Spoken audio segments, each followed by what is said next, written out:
જે જમ્મુ કાશ્મીરમાં જે આતંકવાદી હુમલો થયો છે એ અનુસંધાને પોલીસ દ્વારા તમામ જે દરિયાઈ વિસ્તારો છે એ વિસ્તારોમાં પોલીસની તમામ ટીમો લગાવી અને સુરક્ષાની વ્યવસ્થામાં વધારો કરવામાં આવેલો છે.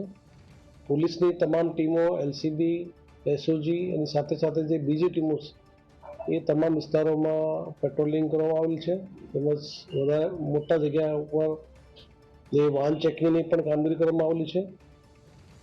વિશ્વ પ્રસિદ્ધ દ્વારકા મંદિરની પણ સુરક્ષામાં રિવ્યૂ કરવામાં આવેલું છે અને ત્યાં તમામ જે અધિકારી કર્મચારીઓ છે એને હાલના સંજોગોમાં એ પ્રોપર બ્રીફ કર્યા પછી જે દરિયાઈ વિસ્તારમાં જે આઇલેન્ડ છે, ટાપુ છે, એ ટાપુ ઉપર પણ પોલીસ દ્વારા એસઓજીની ટીમો દ્વારા અલગ અલગ વિસ્તારોમાં ડ્રોન મારફતે ચેકિંગની કામગીરી ચાલુ છે. તેમજ જે ટેકનિકલ ઇનપુટ્સના આધારે પોલીસ દ્વારા તમામ જે વિસ્તારોમાં લેન્ડિંગ પોઈન્ટ્સ અને બીજા જે દરિયા વિસ્તાર છે એમાં સુરક્ષામાં વધારો કરી અને હાલના સંજોગોમાં જે સિચ્યુએશન ઊભી થઈ છે એ પ્રમાણે પોલીસની કામગીરીને વધારે ઝડપથી આ કામગીરી કરવામાં આવી રહી છે.